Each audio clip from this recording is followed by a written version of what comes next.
En la sesión anterior nos ocupamos de estudiar los primeros textos de Marx escritos para el periódico de Colonia La Gaceta Renana en 1842, en los que nuestro joven filósofo realiza una dura crítica a la monarquía absolutista de Prusia, acusándola de arrastrar una estructura jurídico-política del pasado, que no se corresponde ya con la idea moderna del Estado de Derecho.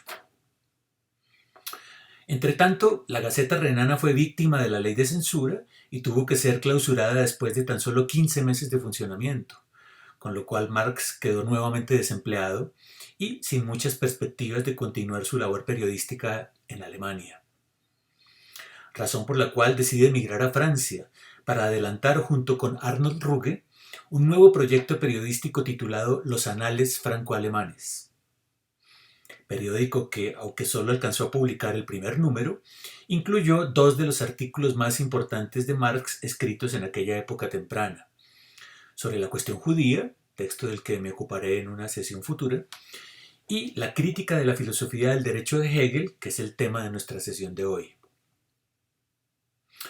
Antes, sin embargo, de entrar en materia, vale la pena señalar que muchos intérpretes marxistas han querido detectar una especie de ruptura entre los textos escritos para la Gaceta Renana en 1842 y 43 y los textos escritos para los Anales Franco-Alemanes tan solo un año después.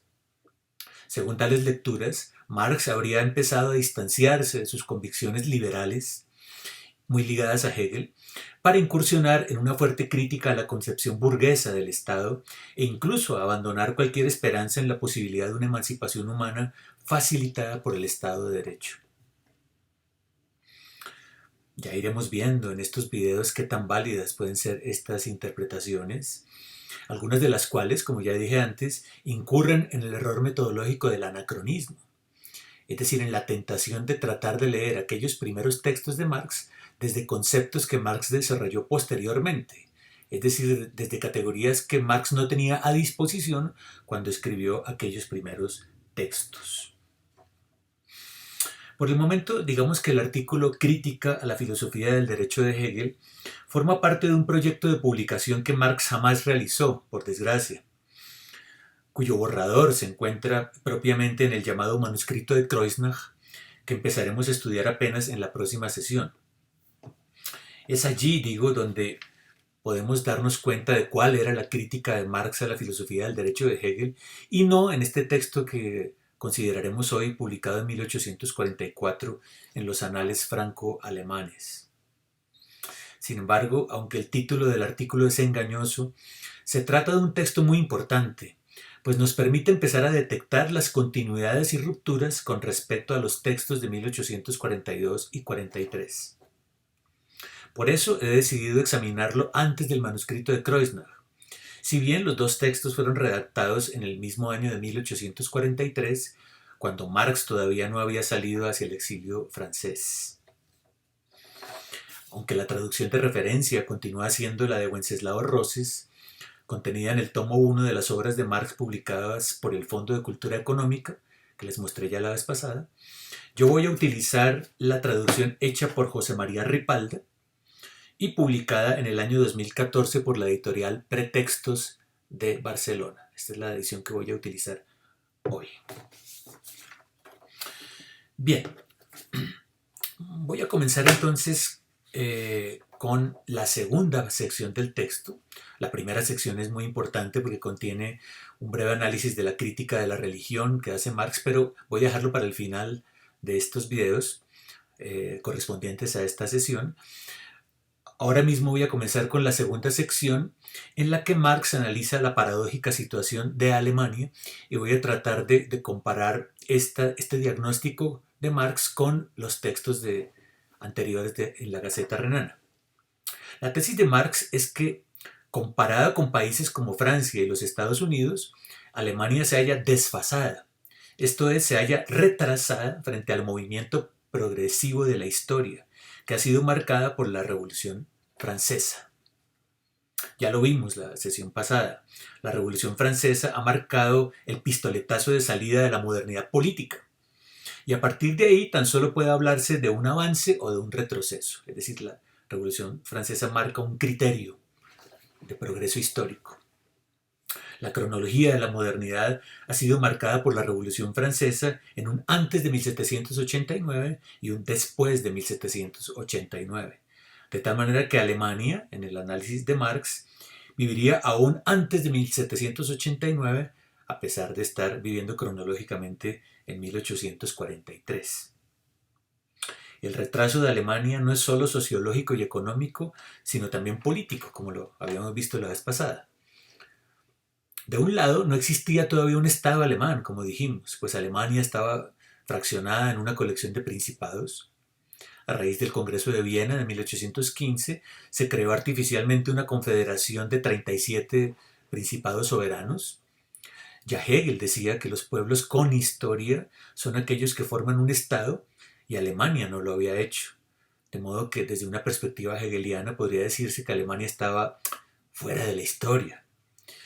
Antes que un país moderno, Alemania existe en una situación de premodernidad comandada por monarquías absolutistas como la prusiana y modos tradicionales de acción política y de pertenencia social como los estamentos, la sociedad estamental de la que hablaba la vez pasada.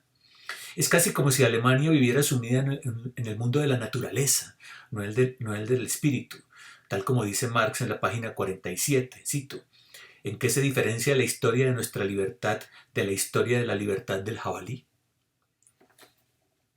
Alemania carece de un etos progresista. Lo que tiene es una serie de literatos románticos que miran hacia el pasado, que creen encontrar ficticiamente en la Edad Media una unidad que es inexistente políticamente, que quieren buscar allí una imaginaria identidad teutónica situada en los bosques y en la naturaleza, se burla Marx. Estos intelectuales románticos habían sido criticados duramente también por Ruge, como los principales intelectuales defensores de la monarquía prusiana. Por eso el juicio de Marx es severo. Alemania, cito, se halla por debajo del nivel de la historia y de toda crítica, página 48. Alemania es un anacronismo, porque mientras que Francia hizo la revolución y ahora vive la restauración, Alemania vive la restauración sin haber hecho la revolución. Cito: la lucha contra el presente político alemán es la lucha de los pueblos modernos contra su pasado, página 50. Lo cual significa que Alemania es el pasado, es la encarnación del antiguo régimen contra el que se hizo la revolución. En el despliegue de la humanidad hacia el logro de su libertad, Alemania se ha quedado en el pasado, en el reino de la esclavitud y de la inhumanidad. Desde un punto de vista económico, cito, en Alemania está empezándose por donde está terminándose en Francia e Inglaterra, página 53. Es decir, que se implementan sistemas proteccionistas, aranceles, controles, el Zollverein del que les hablé la vez pasada. Es decir, que mientras que en Francia e Inglaterra la economía nacional es cosa del pasado, pues allí se han implementado los principios de esa nueva ciencia llamada economía política, sobre todo en Inglaterra. En Alemania tales principios son desconocidos porque lo que prima en Alemania es una actitud antiliberal en términos económicos. Tanto es así, cito, que ese viejo y podrido estado de cosas que Francia e Inglaterra repudiaron es saludado en Alemania como la aurora de un futuro esplendoroso. Fin de cita, página 53. Detengámonos un momento aquí. ¿Qué es lo que quiere decir Marx con este diagnóstico sombrío? Básicamente, que todas las instituciones alemanas son viejas porque han quedado rebasadas por el progreso de la historia. Y ese progreso, que Hegel identificaba con la conciencia de la libertad, ha sido marcado por la Revolución Francesa. Bien, como puede observarse, lo que hace Marx con este diagnóstico es profundizar la crítica a la monarquía prusiana que había sido comenzada ya en el artículo sobre el robo de leña en 1842. Ahora ya no solo se critica el atraso de Alemania con respecto al concepto moderno de derecho y el carácter premoderno de sus estructuras políticas, en las que el Estado defiende los privilegios de unas cuantas familias nobles, ya lo veíamos. En el texto de 1844, esta crítica va más allá y ahora se muestra el retraso de Alemania con respecto a otras naciones europeas como Francia en el aspecto político e Inglaterra en el aspecto económico. Alemania no ha recorrido el mismo camino que esas naciones, sino que ha tomado una dirección única, un Sonderweg, un camino especial que le otorga un lugar único en el concierto de las naciones europeas. No es que Marx esté diciendo que Alemania tenga que imitar a Francia e Inglaterra, sino que lo que dice es que en todo caso ese camino tendrá que ser recorrido por Alemania, pero atendiendo a la situación histórica particular de Alemania. Entonces, no es que Marx esté lamentando porque Alemania no haya recorrido ese mismo camino, porque conforme a los lineamientos de la filosofía de Hegel, ese camino, aunque es dialéctico, aunque es contradictorio en sí mismo, debe ser recorrido por la humanidad en todo caso. La salida del antiguo régimen condujo en Francia e Inglaterra hacia el tortuoso camino de la sociedad civil y de la libertad universal del Estado moderno, tal como lo señalaba Hegel. Y el constitucionalismo, que es lo que la monarquía prusiana nunca quiso implementar en Alemania, una constitución republicana, el constitucionalismo, si bien supone un progreso en el camino hacia la libertad, no es todavía la estación final, dice Marx. El constitucionalismo supone un nuevo obstáculo para la emancipación humana que debe ser a su vez negado. Pero Alemania no puede negar algo que todavía no ha hecho suyo. Entonces, ¿cómo pensar una política emancipatoria en Alemania? ¿Qué significa negar dialécticamente el presente de Alemania? La tesis de Marx es que la situación de Alemania es de gran importancia estratégica para los pueblos modernos de Europa y muy especialmente para Francia. Recuerden que Marx está en este momento saliendo hacia el exilio francés. ¿Por qué razón? Porque Francia, que hizo la revolución, se halla atrapada ahora por la sombra del antiguo régimen, de la restauración. Es decir, que el antiguo régimen no ha sido derrotado del todo con la Revolución Francesa. Fue golpeado severamente, es verdad, pero aún ese antiguo régimen tuvo fuerzas para levantarse y demostrar que no es todavía cosa del pasado, y Alemania es el ejemplo palpable de ello. Es decir, lo que ocurre en Alemania es el reflejo de lo que ocurre y pudiera ocurrir todavía en Francia. Dice Marx, cito, que incluso a los pueblos modernos tiene que interesar esta lucha contra la estúpida realidad del statu quo alemán, ya que este es la culminación sin tapujos del antiguo régimen, como el antiguo régimen es el defecto oculto del Estado moderno. Fin de cita. El síntoma del Estado moderno. Página 50. Alemania, pues, como la reminiscencia de un pasado que sigue pesando sobre el presente, incluso de Francia. Por eso, dice Marx, es instructivo, estoy citando, es instructivo que los pueblos modernos miren hacia Alemania, porque ese pasado, digamos, del que Alemania no ha podido liberarse, tampoco se ha podido liberar enteramente Francia de ese pasado.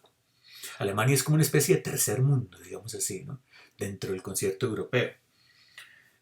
Si Alemania es el antiguo régimen, Francia es el moderno antiguo régimen, dice Marx en la página 51, que a la manera de un comediante se ríe de sus propias contradicciones. Alemania es el ejemplo de los problemas que ahora mismo sacuden a la modernidad, todavía sometida a la sombra de su propio pasado. Lo cual significa, la emancipación de Alemania resulta clave para toda Europa y para la humanidad entera, de hecho. Es por eso que Marx buscará orientar sus esfuerzos hacia la revolución política en Alemania, pero desde Francia, ya veremos.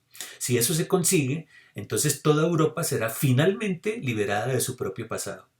Si eso se logra, entonces los ideales emancipatorios de la Revolución Francesa se realizarán plenamente.